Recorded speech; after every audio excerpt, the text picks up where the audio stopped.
বাংলাদেশের উত্তর-পূর্ব অঞ্চলে অবস্থিত সিলেট বিভাগ। সিলেট বিভাগের মাটি এবং এর আবহাওয়া বাংলাদেশের অন্যান্য অঞ্চল হতে একটু ভিন্ন।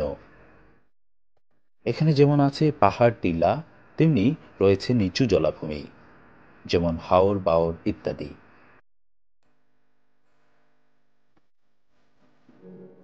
এই আবহাওয়ার কারণে এখানে গবাদি পশু পালন করা একটু কঠিন। এখানে অনেক এলাকা বর্ষাকালে 2 থেকে 6 মাস পানির নিচে থাকে। এই সময় গরুকে খাওয়ানোর জন্য কোনো ঘাস পাওয়া যায় না। যদিও কোনো কোনো কৃষক হাওর থেকে কিছু ঘাস কেটে নিয়ে আসেন, যার পুষ্টিমান অনেক কম এবং পানির মধ্য থেকে আনার কারণে এইসব ঘাসের মধ্যে থাকে কৃমির ডিম, যা খেয়ে গবাদি পশু কৃমিতে আক্রান্ত হয়। এই কারণে সিলেট বিভাগে, বিশেষ করে সিলেট এবং সুনামগঞ্জ জেলায় গাভী এবং ষাঁড়ের আকৃতি অনেক ছোট এবং গাভীর দুধ উৎপাদন অনেক কম। অন্যদিকে এসব এলাকার মাটিতে বালু থাকায় শীতকালে মাটি শুকিয়ে যায়, যার জন্য এই শুষ্ক মাটিতে কোনো ঘাস হয় না। এই সমস্যা সমাধানের জন্য সিলেট কৃষি বিশ্ববিদ্যালয়ের বায়োটেকনোলজি অ্যান্ড জেনেটিক ইঞ্জিনিয়ারিং অনুষদের বায়োকেমিস্ট্রি অ্যান্ড কেমিস্ট্রি বিভাগের প্রফেসর ডক্টর মোহাম্মদ মেহেদী হাসান খান এবং veterinary biomedical and animal science অনুষদের প্রফেসর ডক্টর মোহাম্মদ জসিম উদ্দিন পানিতে ভাসমান পদ্ধতিতে ঘাস চাষ করা যায় কিনা এই বিষয়ে গবেষণা করার চেষ্টা করেন। একই প্রেক্ষাপটে তারা বিজ্ঞান ও প্রযুক্তি মন্ত্রণালয় হতে গবেষণা অনুদান প্রাপ্ত হন।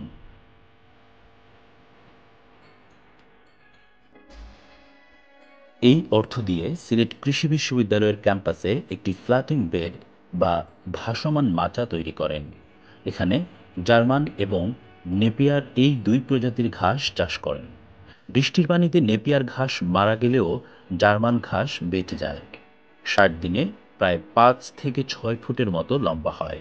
এই ফলাফলে উৎসাহ পেয়ে তারা সিলেটের জৈন্তিয়া থানার ফতেহপুর ইউনিয়নের হেমুপাড়ায় 5 জন কৃষকের বাড়ির পুকুরে ভাসমান ঘাস চাষ করেন, যা বর্ষার পানিতে টিকে থাকে এবং এই ভাসমান মাচা থেকে 3 বার পর্যন্ত ঘাস সংগ্রহ করা হয়। এই সাফল্যে উৎসাহী হয়ে এই 2 জন বিজ্ঞানী বাংলাদেশ কৃষি গবেষণা কাউন্সিলে NATP ফেজ 2 এ গবেষণা অনুমোদনের জন্য আবেদন করেন এবং তাদেরকে গবেষণার জন্য 20 লক্ষ টাকা অনুদান দেয়া হয়।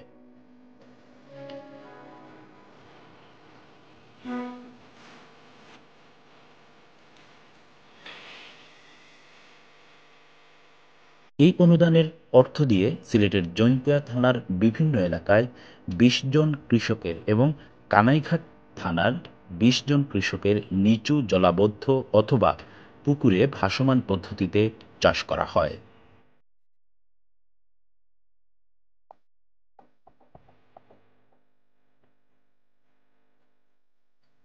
এই পদ্ধতিতে প্রথমে একটি বাঁশের কাঠামো তৈরি করা হয়। দুই পাশ দিয়ে দুটি লম্বা 30 থেকে 40 ফুট বাঁশ স্থাপন করা হয় এবং এর দুই মাথায় এবং মাঝখানে 7 থেকে 10 ফুট পর পর বাঁশ স্থাপন করা হয়।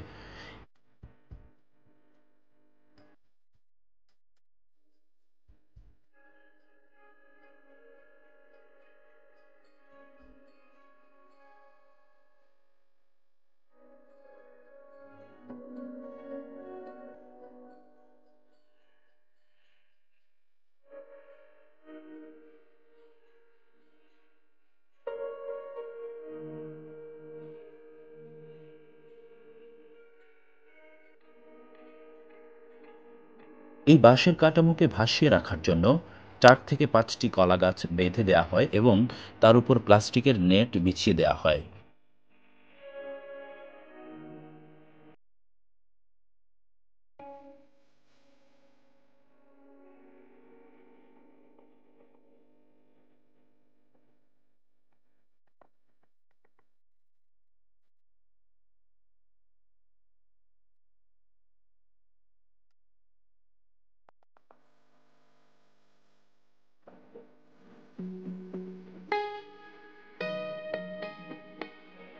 এর উপরে আগে থেকে সংগ্রহ করা শুকনা কচুরিপানা ১ ফুট উঁচু করে ছড়িয়ে দেওয়া হয়।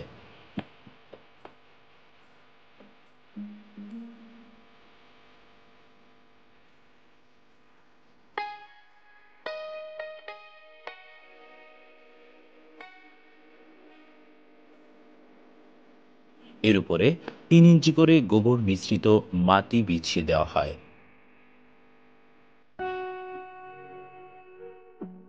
এর উপরে ঘাসের কাটিং ২টি করে ৫ থেকে ৬ ইঞ্চি পরপর লাগানো হয়।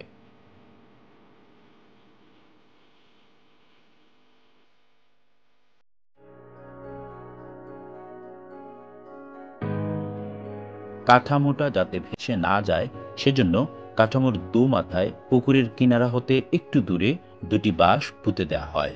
গবেষণায় দেখা গেছে প্রথম কাটিং পেতে বর্ষাকালে ৬০ থেকে ৬৫ দিন সময় লাগে। এরপর প্রতি কাটিং পেতে ৪৫ থেকে ৫০ দিন সময় লাগে। ঘাসগুলো প্রায় ৫ থেকে ৬ ফুট পর্যন্ত লম্বা হয় এবং প্রতি বর্গমিটারে ১৪ থেকে ১৬ কেজি ঘাস পাওয়া যায়। এভাবে একটি ১৫ বর্গমিটারের মাচা থেকে প্রতি কাটিংয়ে ২০০ থেকে ২৫০ কেজি ঘাস সংগ্রহ করা যায়। এই ঘাস উৎপাদন করার জন্য কোনো অতিরিক্ত জমি চাষ করা, বেড়া দেওয়া বা রাসায়নিক সার দেওয়ার প্রয়োজন হয় না। তবে দেখা গেছে ৪ মাস পরে কলাগাছ পচে যাওয়ায় কলাগাছের পরিবর্তে অথবা কলাগাছের সাথে ১ থেকে ৫ লিটারের খালি প্লাস্টিকের বোতল কাঠামোর সাথে বেঁধে দিলে ১ বছর পর্যন্ত কাঠামো স্থায়ী থাকে। ৬ মাস পরে ঘাসের উৎপাদন একটু কমে গেলে শুকনো গোবর দিলে এই ঘাস উৎপাদন অব্যাহত রাখা সম্ভব। শীতকালে পানি কমে গেলে বা শুকিয়ে গেলে কাদামাটিতে বা শুকনো মাটিতে এই ঘাস উৎপাদন করা সম্ভব। শুষ্ক মৌসুমে ঘাসের অভাব দেখা দিলে বর্ষার শেষ দিকে মাটিতে সাইলেজ করে এই ঘাস ১ বছর সংরক্ষণ করা যায়। বন্যা উপদ্রুত নিচু এলাকা, হাওর-বাওর, বিল এবং পুকুরে এই পদ্ধতিতে বর্ষা আসার পূর্বেই প্রস্তুতি নিলে বন্যার সময় গবাদি পশুকে সহজে ঘাস প্রদান করা সম্ভব হবে। এ পদ্ধতিতে ৩০ থেকে ৪০ ফুট লম্বা এবং ৫ ফুট চওড়া একটি মাচা তৈরি করতে মোট খরচ পড়বে গড়ে ৳২,০০০। এখান থেকে প্রথম কাটিংয়ে ঘাস উৎপাদন হয় ২০০ থেকে ২৫০ কেজি এবং ৫টি কাটিংয়ে ঘাস পাওয়া যাবে ১,০০০ কেজি, যাতে প্রতি কেজি ঘাসে খরচ পড়বে মাত্র ৳২। একটি ২০০ কেজি ওজনের গাভীকে প্রতিদিন ১০ কেজি করে ঘাস সরবরাহ করলে একটি ২০০ বর্গফুট আকৃতির ভাসমান মাচা থেকে ২০ দিন পর্যন্ত ঘাস সরবরাহ করা সম্ভব। যেহেতু দ্বিতীয় কাটিং থেকে ঘাস পেতে হলে ৪০ দিন সময় লাগে, তাই এরকম ২টি মাচা তৈরি করলে তা দিয়ে একটি গাভীকে সারা বছর ঘাস সরবরাহ করা সম্ভব হবে।